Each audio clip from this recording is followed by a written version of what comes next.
ดันมาอีกเร่งอีกหักโอ้มาอีกโอ้มาอีกพอแล้วเนาะ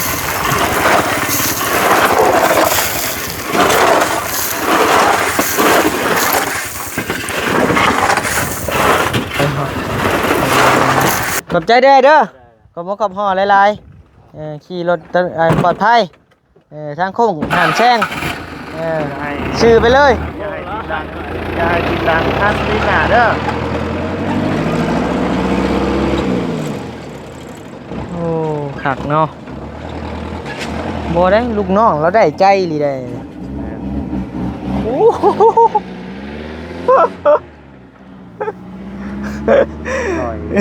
วันหน้ามาเบิ่งคลิปมาดิถึง5นะท่องแม่จะท่องบ่ไม่ชกบ่จักเดือนแล้ว2 เดือนฮึเอาแล้วเด็กได้อยู่บ่ลูกเว้าอีได้ลูกเนาะพอได้เป็นหมู่แม่นแล้วพอได้เป็นหมู่ยามเฒ่าน้ำแก่เนาะแม่สุกเนาะใกล้เป็นจังได๋จังนำบ่นอนนี่คอนี่ผากระตาแล้วจ้ะพี่น้องเอ้ยโดยเอาขึ้นพาน้ำจาก2 แผ่นบ่พ่อสังจังว่าขึ้นฟ้า2 แผ่นก็ได้แผ่นหนึ่งบ่2 เมตร 40อีกแผ่นหนึ่งก็ได้ลายเบิ้งมันจะแก๊ส1 7-80 พันนะปกติก็12 แก๊สนั่นแหละเพื่อ12 แก๊ส14 แก๊สเนาะทางผาไล่แก๊สละ120 บาทนี่ตกอยู่1,100กับ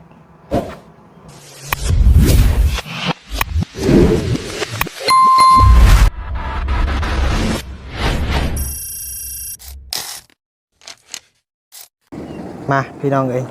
แห่มาแล้วพี่น้องเอ้ยเนาะต่อพออยู่ดอกบัดนี้เนาะพออยู่ดอกบัดนี้น้ำหมดพอดีไปได้รถใหม่โอ้ซุปเปอร์ร้อยได้เอาพี่น้องเอ้ยเนาะทักทายสบายดีเด้ออยู่เงินน้องน้อยเช่นเก่าเช่นเคยพี่น้องเอ้ยเนาะเปิดคลิปเปิดภาพมาบัดนี้กะโอ้แห่มาแล้วพี่น้องเอ้ยเนาะดันมาอีกเร่งอีกหักโอ้มาอีกโอ้มาอีกพอแล้วพี่น้องเอ้ยเนาะนี่เด้อเงินตัว400,000อาสั่งหินตัวนี้มาเด้อเบิ่งกันได้เบิ่งนำกันได้400,000พี่น้องเอ้ยเนาะก็เกือบฮอดเครื่องรถแล้วรถเครื่องรถนี่เครื่องรถนี่700,000ปลายเนาะพอเลยไอ้เอ้ยจำนี่นะพอแล้วเอาเมื่อขึ้นรถ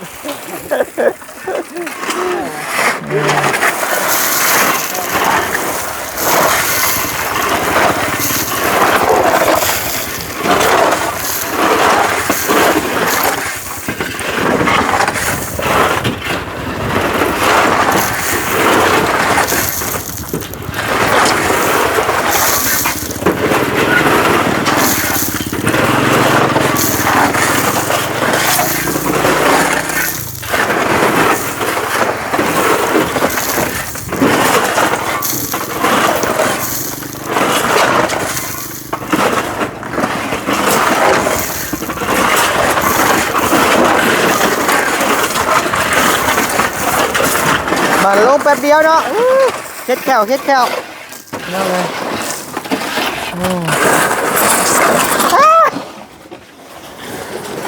เค็ดแขวโดยจังหน่อยMCมันนอนอยู่เพื่อนเค็ดแขวอีกแล้วไว้ดีเนาะบึบบับเนาะ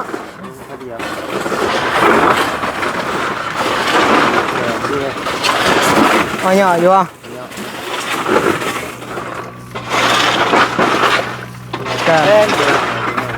ขึ้นน้ำมันเลยทุกอย่างก็ขึ้นน้ำนี่แหละเศรษฐกิจมันมันขึ้นมันแล้วแน่ดีได้เพิ่น400,000เพิ่นมาส่งเฮานี่นะแต่ขอขอบใจเอื้อยเพิ่นอยู่สมุดบ่ส่งดอก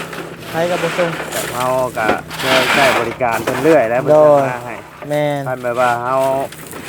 นานๆแบบว่าบ่ได้ไปสร้างนี่โย ระดับเชนหนึ่งแม่ค่าส่ง กันบ่กลัว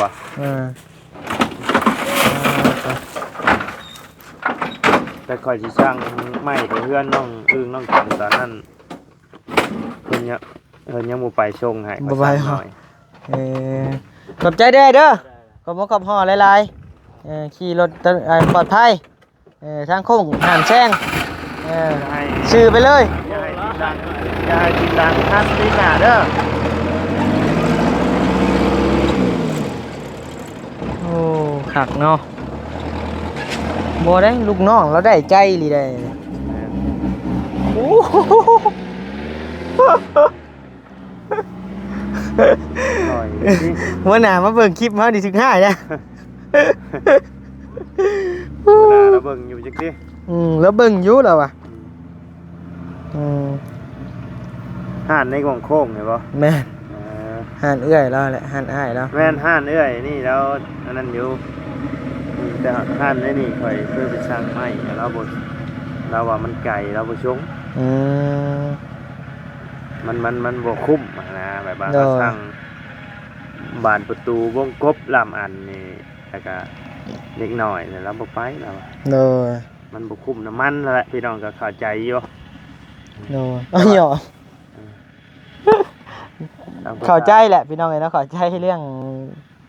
ทุกอย่างมันแพงเนาะ แม่น กลับไปโอเคเดี๋ยวเราไปลงคลิปก่อน โดย จังหวะกันอีกทีหนึงเนาะโดยสบายดีพี่น้องเอ้ยเอาเครื่องมาลงให้พอสร้างพี่น้องเอ้ยเนาะต่อพี่น้องเอ้ยไผอีกกันนะเนาะโตใส่สบายดีเด้อบ่แก้วเฮ้อเด้อสะดุดของใหม่แล้วนี่ สะดุดเลยเลย สะดุดโดยสบายดีใช้อันไผมาได้ใช้นี่ โอ้ยยูทูบเบอร์ใหม่ โอ้โดย กระสางใหม่กระสาง โดยสวยเท่าไรน่ะ กะ15,000นึง โบ้15,100ว่าซั่น 15,000ได้15ล้าน เฮ็ดซะ4บ่ โดย อ๋อ คือเจ้าหนละ 15ล้าน โดย มือหนึ่งเลยได้หาได้ ไม่ได้ซอยดี ข่อย เอ้ามือหนึ่ง19ล้านมืออะไรเนาะ อายได้ข่อย บ่ไร เงินเดือนก็ยังบ่ได้ เนาะเฮ็ดได้ฉา เงินเดือนเจ้าก็ยังบ่อันเงินเดือนก็ได้แล้ว ได้ เราไปได้เงินเดือนนี่ เนาะเราจะทุนสูงเด้ป้อง ประธานป้องเป็นเมื่อยได้ออกมาเลย เอาเครื่องมาส่งเลยครับ แม่น ได้บ่ไรกายกันบ่ตอนได้ ใช้เจชุก สบายดีเพิ่นแน่ จังเฮ็ดยิงกันแท้มานี้เจชุกดิเนาะมาโธ่สบายดี สบายดี โดยมาตุ้ยเนาะเป็นซุกเนาะเดี๋ยวนี้เนาะจำมั่มเนาะโดยได้เงินใหม่เลยตุ้ยเลยมาเอาเครื่องใส่ฟัวแน่ จะได้คือคนเครื่องมาแล้วก็แล้วบ่ แล้วเลยได้บ่แก้วเอ้ยแล้ว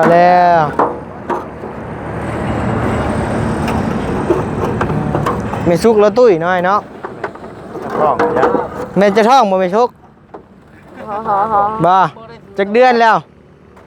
2 เดือนฮึเอาแล้วว้าวลีบ่นี่ ยอมไปเชื่อว่ะ ตกใจมัน ถึงผ้าหรือเชนเน็ตไว้เลยยากได้แน่นไว้แล้วคือคนหลายกำลังส่งเดือนบางจอกนี่แหละ โดย มาเชิญคุณละไปพวกไม้พวกต่อ ไปกระเทินมาแล้วก็สิ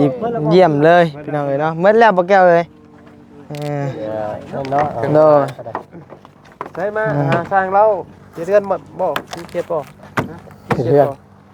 มีเคสเห็นเฮือนบ่ เรามีข่าวดีมาแจ้งผู้สร้างมาจัก มีข่าวดีบ่ มีเล็กน้อยมื้ออื่นสิมาแจ้งใหม่ เอามื้อนี้มีหยังแน่มื้อนี้น่ะ มื้อนี้บ่มีหยัง เอ้า ทางมาลิ้น โอ้ พาอ้ายเพิ่นมา โดอ้ายเพิ่นอยู่บ้านใดเมืองใดอันนี้ อยู่นี่อยู่นี่ล่ะเพิ่นก็ สภาพแก้ว ยูทูบเบอร์ โอ้ เบอร์ใหม่ สภาพแก้ว โดย สร้างไม้เออ ไป เนี่ยติดใจบ่แก้วนี่เนาะอยากได้เด้ข่อยก็ได้ใช้เบิ่งดูงามบ่ เปลี่ยนบ่ มันก็บ่อยากเปลี่ยนแล้วโอ้คักเนาะบ่แก้วเนาะ โอ้ยก็คือเดียว ใช่คือใส่ล็อกหนึ่งอันนี้ใส่ล็อกนี่แม่จะงามโดยจะเห็นบ่มุมมันกว้างงามเลย ห่วงมันจะกินไฟเอง บ่ใส่ล็อกนี่ซะแล้วแต่ เออพี่น้องเอ้ยเนาะยินดีกับบ่แก้วได้โทรศัพท์เครื่องใหม่พี่น้องเอ้ยเนาะสีเดียวกันกับเฮาเลยเนาะโอ้คักๆซั่นน่ะเคสกันเดียวกันอีกเด้อนี่เนาะ อันเดียว โอ้โห ก็ตก ใส่แน่นอยู่ยักนี่บ่แก้ว แม่แล้วสงสัยอยู่เนาะ เออ จะเล่นกับโทรศัพท์ โดย ก็เดียวว่าสิ ว่าอะไรก็จะซื้อเท่าไรรุ่นนี้นะ อันนี้บอก ได้ ก็ซื้ออยู่ดงเฮียนแหละ โอ้อันเท่าไร 200,000กว่าเลย โอ้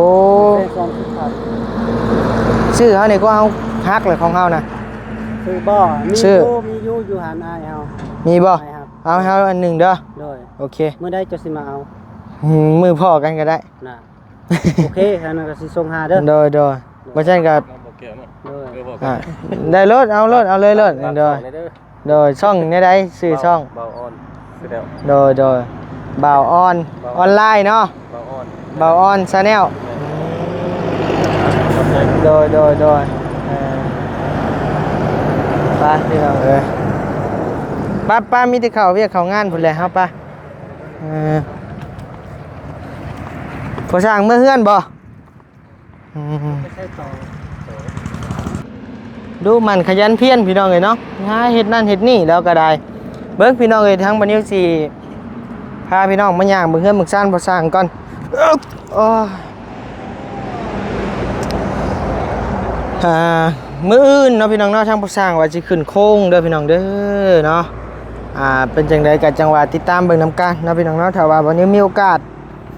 ได้สิเข้ามาเบิ่งนำกันพี่น้องเอ้ยเนาะห้องน้ำแล้วก็นี่แหละพี่น้องเอ้ยกำลังมุ่งพี่น้องเอ้ยเนาะ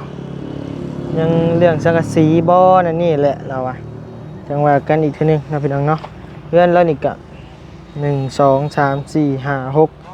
7 8 9เก้าต้นได้บัดตั้งขึ้นมาเลยว่าใหญ่เนาะบัดเงินน้อยๆคือว่าน้อยๆแต่ว่าซ้ำกันขนาดนี้เบิ่งซ้ำกันพี่น้องเอ้ยเนาะโอ้สถานที่แล้วกว้างควางคักพี่น้องเอ้ยเนาะบรรยากาศแต่ละมื้อแต่ละเว้นพี่น้องเอ้ยเนาะเบิ่งพาไปเบิ่งไม่สุกกันเป็นกระเพาะพี่น้องเอ้ยหันใจทางปากใส่เรานอนอยู่นี่บ่ไม่สุกเพิ่นเป็นจังได๋ไม่สุกนอนนี่บ่แต่ละมื้อแต่ละเว้นนอนเฮือนไผจะนอนนี่พอสร้างบ่อยู่ฮอด9 โมงแล้วขึ้นนอนอยู่เฮือน โดยเฮือนก็ใกล้นี้เนาะนี่ป้าพาอย่างไปเบิ่งเฮือนเนี่ยป่ะเฮาก็เคยเข้ามาเบิ่งจักเทื่อเฮาก็ได้เปลี่ยนแปลงหยังไปนี่ล่ะบ่นะพี่น้องเนาะอันนี้แม่นดินจะหมดบ่แม่นสุก พอเท่า อันนี้จะข้อจะเนี่ยเน็บใช่แล้วบ่หยอกซื่อๆตี้ท้อง2 เดือนน่ะ เลยบ่เฮาอยากสิเฮือ คันท้องนี่ดีบ่แม่สุกได้อยู่บ่ลูก อยากได้ ได้ลูกเนาะ เลยเพราะพอได้เป็นหมู่ แม่นแล้วพอได้เป็นหมู่ยามเฒ่าน้ำแก่เนาะแม่สุกเนาะ แม่น เป็นจังได๋จังว่าบ่ได้จักเทื่อแม่สุก บ่ได้ พอสร้างบ่มีแห้งบ่เฮ้อหรือว่าได้ อยู่ ว่าหยอกไปสุกพี่น้องเอ้ย เดี๋ยวย่างมาเบิ่งเฮือนเบิ่งซ่านก่อนพี่น้องเอ้ยโอ้สวัสดิ์เสวยเนาะแม่สุกเนาะอยู่แถวนี้เนาะ โดย คักโอ้ทุกมื้อก็ยังใช้อยู่นี่นอนอยู่นี่บ่แม่สุก โดย โอ้ นอนอยู่นี่แหละ อยู่ตามดินกินกลางดอนพี่น้องเอ้ยเนาะ โดย อืมเก็บกวาดขายกระป๋องขายอีกนี่ โดย จากแล้วซะเงินสันลำแป้งแล้วพี่น้องเอ้ยเนาะก็คักแต่ว่า เป็นมันเบิ่นทางไก่มาแล้วบ่นี่ไม่สุกนะไก่ขึ้นไปนอนน้ำบ่ นอนนี้นี่คอนี้ โอ้พากระตาแล้วกะพี่น้องเอ้ย นอนกกกมามันระบกนี่ อืมเจ้ากับเขานอนในนี่เลย โดย ใช่แต่ว่าพอสร้างมันมีอาชีพนี่แหละพี่น้องเลยเนาะ โดย เลี้ยงครอบเลี้ยงครัวไปเป็นชุกมาพี่มาเบิ่งมันแจ้งพี่พี่น้องเนาะเงินสร้างพอสร้างเนาะบัดนี้ยอมหับเลยว่าพอสร้างดีนะพี่น้องเนาะเรากะว่าไงเราไปเฮ็ดเวียกนำทีมงานเฮากะราคากันเองราคาสวยเรือนะพี่น้องเลยเนาะแล้วก็เหลืออยู่พอได้กินเนาะแม่ซุงเนาะ โดย กะเฮือนซ่านนี่ก็เราสิได้ดำเนินการนี่ก็มีทั้งผู้ใหญ่เนาะแม่ซุงเนาะ โด เป็น ย สดซอยเข้ามาเนาะ โดย เป็นเงินจำนวนเท่าใดตอนน่ะ ซาไปล้าน สอบไปล้านเนาะ โดย ตอนนี้ก็ยังอยู่บ่หรือว่าซื้อใหม่หมดแล้ว ชื่อใหม่หมดแล้ว หักแม่ซุกตุ้ยแม่ซุกเนาะกินยาเด้ กินยาหยัง ยาจะเป็นผักเอามา โอ้เป็นให้กินยาตุ้ยบ่ โดย ใช้เป็นซุกนบมือขึ้นแนวขอถ่ายรูปเนี่ยโดยโอเคได้แล้วมาเยี่ยมแม่ซุกพี่น้องเลยเนาะเลิกจากเพื่อนน้องน้อยมานะพี่น้องเนาะ โดย ก็พอดีวันนี้สั่งแห่สั่งทรายมากับติดต่อสิกันเลยพี่น้องเลย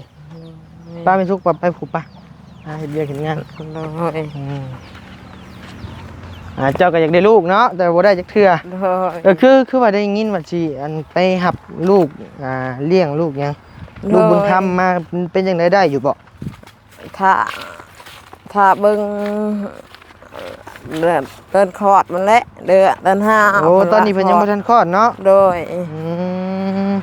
เอาขอให้สมหวังเด้อแม่ซุกเด้อเนาะขอให้เป็นลูกคำลูกคูณเจ้าเนาะ โดย ให้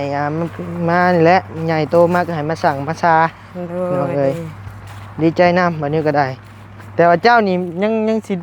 มีสิทธิ์ได้ลูกอยู่บ่เรื่อยแน่ใด บ่มีสิทธิ์เลย โดย เป็นน้ำฮอร์โมนเจ้าบ่หรือว่าเป็นแนวใด เป็นน้ำข่อย โอ้ได้ลูกยากเนาะ โดย พอสั่ง120แล้วเนาะพอสั่งเนาะ โดย ว่าหยอกได้พี่น้องเด้อก็หยอกแค้นจริงไปแล้วพี่น้องเอ้ยเนาะ โดย เห็นจังได๋ซั่นนะไปพี่น้องเอ้ยนางไผยังพอนึงข้าวบ่โอ้ ชื่อ สิ้นได้สิ้นชื่อพูดนะบ่ ชื่อแล้วเชนึง เพิ่นครัวอยู่ใช่น่ะแม่สุก อยู่ในบ้าน โดยอันเงื่อนนี่มื้ออื่นบ่ โดย มื้ออื่นขึ้นเนาะ โดย ขึ้นโค้งเนาะ โดย โอ้โหแป้นพี่น้องเอ้ยเตรียมการมาอย่างดีเซ่บ่ช่างเฮาปวดถ่ายนี่ถ่ายได้บ่นี่ ได้ทั้งแล้วเป็นยัง ได้บ่ใช่เบิ่ง แต่บ่มีพาปิดได้ โอ้นั่งเจริญแล้วบ่แก้วเอ้ยเออ เอากระเป๋าดิกับผู้ใช้ โอ้เดี๋ยวพี่น้องเอ้ยเนาะ แล้ว ของน้ำของในกะโหลนี่มีแล้วบ่พอ บ่มีอะไร ยังบ่มีเลย ติดบ้านนี่นะบ้านบ่ไป โอ้โดย บ้านมันมีแล้ว กะโหลนี่บ่มีโบกก็ยังบ่มี โดย สังกะสีได้แล้ว เอาเฮาอยากถามสมุดเนาะ แม่นโดย โบกนี่เท่าใด จังว่าพออะไร ปูนมาจากช็อปอ่ะ ประมาณ6สอบนี่แหละ ปูนทุกสอบ แม่น ทรายเท่าใดบัดนี้ ใช่มีแล้ว โอ้มีแล้ว ซื้อกันแล้ว ชายมีแล้ว มีครบหมดแล้ว โดยมีแต่ปูน6สอบ แม่น สอบหนึ่ง85,000 แม่น แม่นบ่กะโหลได้ใส่แจ็คเก็ตกะโหล 2เม็ดที่ โหชงแคทบ่ได้เด้ แล้วใจป้าไปไล่เลยจะช่อง3เธออะไรพุ่นเลย มีบ่แมทลองมาแทกเบิ่งดู เบิ่งดูซุกเอ้ย พี่น้องเอ้ย เบิ่งในกระเป๋า บางเทีมี ว่า โอ้เบานิ้วเป็นสร้างแล้วก็อาจจะฮู้ดอกเบานิ้วนะ บ่ฮู้นะ โอ้บ่เทกะยะเบา บ่ นิ้ว ฮู้ กินไรเองโลด บ่ฮู้ กะ ว่ากล้าโลด มานักสิไล่กับเพื่อนชายผ้ากับเพื่อนชายผ้ามันเป็นช่องห้องเพื่อนพอสามห้องเดียวนะ พี่อ้ายพี่เม็ด แม่นแล้วก็ต้นนี้ก็ปูคือกันนี่คะแนนบ่ได้ปูนี่ ต้องเพราะว่าเขาขึ้นไปเด้อย่ากินแบบกินงาน บ่ฮู้ปัญญาได้ยันตลาด บ่เอาตัวหยาบใส่บ่แกมันมีตัวหยาบอยู่ แม่นเอาตัวอย่างก็ได้ คอยมักได้คนชื่อกะโลตัวหยาบๆคอยมักเลยกะโลบางนิ้ว ตัวซื้อมา ไป บ่ สบายแม่นไปเลยสบายคันกะโลพื้นแบบใครแน่คันกะโลแบบประมอนประหยัดลื่นนะ ห้าวรถเฒ่าเลยติ แม่น เนาะพ่อช่างจะได้มีงามเนาะพ่อช่างเนาะปล่อยลอย ตุ้ยแล้วเพิ่นรู้สึกว่าเพิ่นน่ะได้ เบานิ้วจะบ่เห็นกิน คือน้องสายฟ้าเลย เราเล่ ฮะ เราเห็นเขาสร้างบ้านแล้วเราเล่นอยู่บนตู้คือน้ำมือทัน บ่ แม่น เอา เห็นเจ้ามาแน่นะ โดยเอาขึ้นพาน้ำจาก2แผ่นบ่พ่อช่าง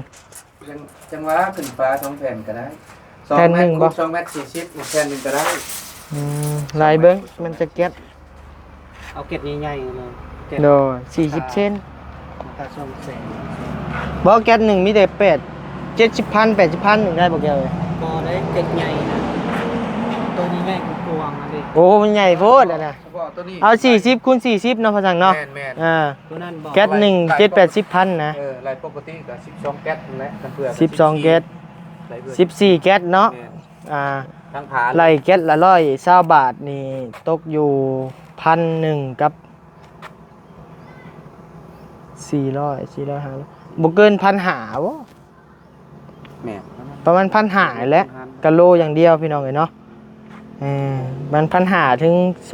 1,800พี่น้องเอ้ยประมาณนี้แหละคันไล่บ่ผิดเนาะบ่ เจ้าคือว่าติดบานประตูให้ยกความใส่งานเลยน้องเขา แต่ว่าโบกนี่โบก ก็ตอนนี้ยังบ่มีงบมาทำพ่อซื้อโดยปูนก็6ชอบเนาะพ่อช่างเนาะบ่งเนาะ ยากดอกคันนี้บ่สิบ่ แม่นโอ้บ่ยากพ่อเป็นช่างเอง เป็นน้ำกันนั่นแหละ โอ้ยถ้าก็นิ้วแล้วมาเฮ็ดเอง เป็นน้ำกันนั่นแหละเบานี่เราเห็นคือกันได้แต่เราก่อยังก่อจังหน่อยก่อเพื่อนก็อยู่ว่าบ่ได้เลย มาเถื่อมาก่อซอยก็มีได้เนาะ แม่น เอาพี่น้องเอ้ยเนาะสำหรับคลิปนี้ก็สิขอตัวลาก่อนเด้อบ่แก้วเด้อจังไดก็จังว่ากันอีกเทื่อนึงเนาะ เจ้า ทางบัดนี้ก็สิขอตัวก่อนพี่น้องเอ้ยเดี๋ยวพบกันใหม่ในคลิปหน้าเด้อพี่น้องเด้อสำหรับคลิปนี้อยู่ดีมีแฮงพี่น้องเอ้ยโดยอย่าเจ็บอย่าจนลำรวยๆ